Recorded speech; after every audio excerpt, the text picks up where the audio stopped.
जय हिंद दोस्तों, जैसा कि मैंने आपको पिछली वीडियो में बहुत बेहतरीन तरीके से मोहनजोदड़ो तथा चंद्रहुदड़ो के बारे में महत्वपूर्ण जानकारी देने का कार्य किया था, जो कि एग्जाम की दृष्टि से अति महत्वपूर्ण होने का कार्य करती हैं। आपको बता दें, हम राम सेतु बैच में पढ़ रहे हैं। राम सेतु बैच का मतलब यही है कि भव से पार लगाने वाला बैच। याद रखिएगा, अगर आप अपनी विजय का परचम लहराना चाहते हैं तो बस एक काम में जुट जाइए, डेली रिवीजन, वीकली रिवीजन। आप लोग ग्रुप में स्टडी कीजिए। अगर जैसे 10 लोग हैं, 10 लोग अगर साथ एक ही टीचर से पढ़ रहे हैं तो बड़ी आसानी से पूछ सकते हैं, बताओ कल सर ने हड़प्पा पढ़ाया था, हड़प्पा में क्या क्या याद है। आप उससे रिलेटेड क्वेश्चन पूछ पाएंगे उससे। तो वीडियो को क्या है ना, सभी जितने भी ग्रुप में भेज दिया करो अपने, जैसे ग्रुप में स्टडी कर पाओ, उसको डिस्कशन कर पाओ उस चीज़ का। नहीं तो वो कहीं से पढ़ रहा, उसके यहाँ मोहनजोदड़ो चल रहा तो उसके यहाँ आधुनिक भारत चल रहा, उसके यहाँ प्राथमिक इतिहास चल रहा।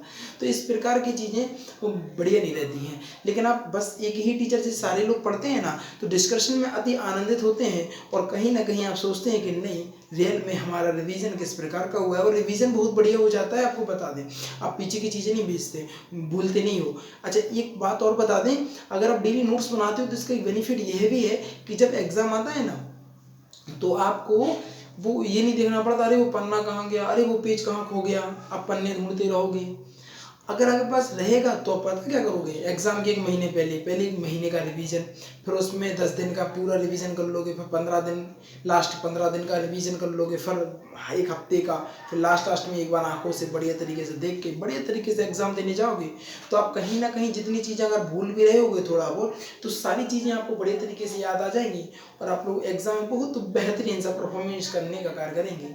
बशर्ते आप डेली का डेली क्या कीजिएगा, नोट्स बनाने का कार्य और वीकली रिवीजन। मैं बार बार कहता हूँ, वीकली रिवीजन बहुत महत्वपूर्ण हो जाता है। आप लोग पढ़िएगा, कोई दिक्कत नहीं होगी, टेंशन नहीं लेना है, बस याद रखना टेंशन नहीं लेना है। आपको बता दें, हमने पढ़ा था, आप कहाँ पर आ गए हम, इसके बाद आना है हमें रोपड़ पर। किस पर कहना सर जी, रोपड़ पढ़ना है। क्या पढ़ना है, रोपड़। रोपड़ क्या कहता है समझिए थोड़ा सा। यहाँ पर रोपड़ की कब कब की गई थी खुदाई, कहना सर जी 1553 में। अगले पॉइंट पे बात करते हैं, 1553 में किस प्रकार, समझो। इसकी जो खुदाई है ना, वो यज्ञदत्त शर्मा ने की थी। किसने की थी भैया जी, यज्ञदत्त शर्मा ने की थी। किसकी खुदाई, रोपड़ की जो खुदाई है वो यज्ञदत्त शर्मा ने की थी। कब की गई थी, सन 1953 में यह खुदाई करने का कार्य किया गया था। इसके बाद बात करें, यह पंजाब की सतलज कहाँ पर, यह पंजाब की सतलज नदी के किनारे स्थित है। पंजाब की एक सतलज नदी है, उसी के किनारे यह स्थित होने का कार्य करती है।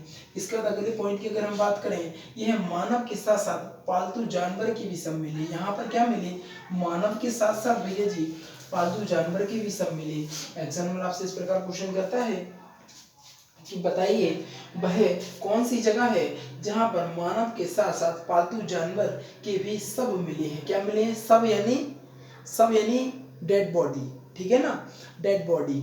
हाँ, तो जो सब है ना, सब मिले हैं। तो कहना सर जी रोपड़ में। कहाँ पर, रोपड़ में। अब जैसे ही रोपड़ आए ना, तो आपके दिमाग में हाल आना चाहिए कि रोपड़ की खुदाई कब हुई थी, 1553 में। इसकी खुदाई किसने की थी, कहना सर जी यज्ञदत्त शर्मा ने। सारी चीजें। और ये कहाँ पर है, पंजाब के सतलज नदी में। कहाँ पर, पंजाब की सतलज नदी के किनारे। अगर हम नोट की बात करें तो ऐसा ही सब, कहाँ पर, ऐसा ही सब हमें एक जगह और देखने को मिलता है, जिसको बोलते हैं नवपाषाण काल। क्या बोलते हैं, नवपाषाण काल में इसी प्रकार की हमें स्थिति देखने को मिलती है। आप लोग समझिएगा, यहाँ पर एक ऐसी भी और यही एक जगह है, जह कहाँ पर है, क्या नाम, सब के साथ यानी मानव के साथ पालतू जानवर का सब दो जगह हमें देखने को मिला है। पहला रोपड़ हो गया और दूसरा हमें नवपाषाण काल में। कहाँ पर, जम्मू कश्मीर। कहाँ पर, जम्मू कश्मीर के बुर्ज होम में। कहाँ पर, जम्मू कश्मीर के बुर्ज होम में यह चीज हमें देखने को मिली। तो आपसे एग्जामिनर करेगा कि बताइए वह कौन सी दो जगह है जहाँ पर मानव के साथ पालतू जानवर के सब भी देखने को मिले हैं। कहना सर जी पहला तो रोपड़ है और दूसरा है नवपाषाण काल। नवपाषाण काल की वह जगह कौन सी है, कहना सर जी वह जम्मू कश्मीर के बुर्ज होम में। सारी चीजें याद रखेंगे तो बिल्कुल आनंदित रहेंगे, जीवन में कोई दुख नहीं होगा उत्पन्न। अब यहाँ पर बात करेंगे बनवाली। बनवाली क्या है समझना थोड़ा सा। पढ़िएगा यहाँ पर, सुनो। बनवाली, इसकी खुदाई रविंद्र सिंह ने की। किसने की भैया जी? इसकी जो खुदाई है रविंद्र सिंह ने की, और यह हरियाणा में अवस्थित है। कहाँ पर है? यह हरियाणा में अवस्थित है। इसके समीप रंगोई नदी है। इसके समीप क्या है? रंगोई नदी। तो इस प्रकार क्वेश्चन आता है कि बताइए बनवाली किस नदी के समीप है? कहना सर जी रंगोई नदी के समीप है। किस जगह पर है? कहना सर जी हरियाणा में है। और इसकी खुदाई किसने की थी? कहना सर जी रविंद्र सिंह ने की थी। यहाँ पर भैया जी जल निकास की व्यवस्था नहीं थी। अगर भैया जी सोचिए, अगर आपके घर में जल निकास की व्यवस्था नहीं होगी, बहुत से लोग यहाँ पर ऐसे विद्यार्थी होंगे जो गांव से बिलोंग करते होंगे, उन्हें पता होगा कि क्या बोलते हैं, जो गांव में बहुत सारी नली वगैरह तो होती नहीं है, रोड वगैरह तो उस प्रकार का होता नहीं है, लेकिन उनके यहाँ भी अब यही स्थिति देख सकते हैं इसी प्रकार की। बिल्कुल क्या लिखा है यहाँ पर जल निकासी व्यवस्था वहाँ पर भी नहीं होती है।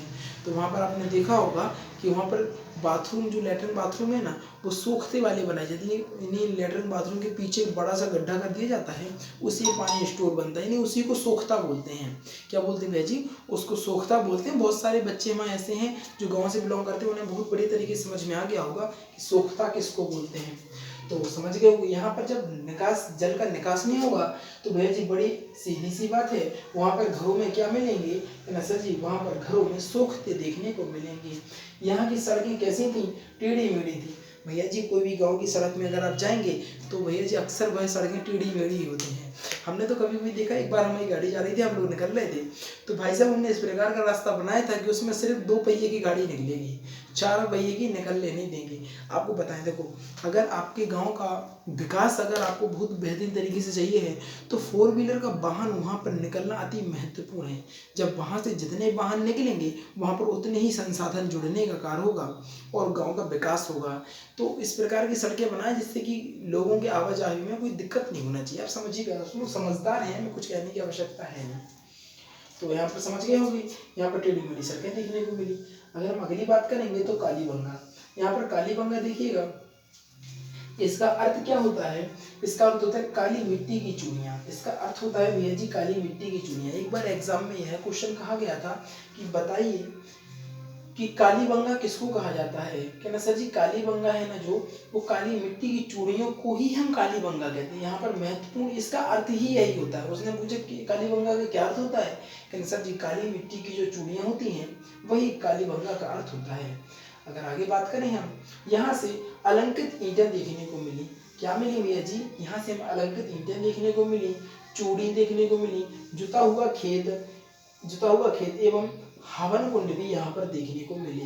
इस प्रकार क्वेश्चन हो सकता है कि बताइए अलंकृत ईंटें तथा चूड़ी, सोखता हुआ पता जुता हुआ। महत्वपूर्ण तो यहाँ ये वाली लाइन बहुत ज्यादा पूछता है, बहुत ज्यादा। बताइए जुता हुआ खेत कहाँ पर मिला? ना सर जी कालीबंगा में मिला। हवन कुंड कहाँ पर मिला? कालीबंगा में। ये दोनों चीजें कम पूछता है, लेकिन ये जुता हुआ खेत बहुत पूछता है, बहुत आता है एग्जाम में, इंपॉर्टेंट भी है। तो जुता हुआ खेत कहाँ पर मिला? कालीबंगा में मिला। हवन कुंड कहाँ पर मिला? कालीबंगा में मिला। समझिएगा। अगर हम अगले पॉइंट की बात कर लें तो यह कहाँ पर है? यह राजस्थान में स्थित है। कालीबंगा भैया जी कहाँ पर स्थित है? कि ना सर जी जो कालीबंगा है ना, वो कालीबंगा राजस्थान में स्थित है। कहाँ पर है? राजस्थान में स्थित है। और राजस्थान में कहाँ पर? कहना सर जी राजस्थान की सरस्वती यानी घग्गर, क्या बोलते हैं? घग्गर नहीं बोल सकते इसको, सरस्वती घग्गर। सरस्वती का एक नाम और है, इसको घग्गर बोलते थे। याद रखिएगा कि नदी के किनारे कहाँ पर? हनुमानगढ़ जिले में, हनुमानगढ़ जिले में। दिया बाती देखते होंगे बहुत सारे विद्यार्थियां, हमारी जो लड़कियां हैं वो तो देखती होंगी।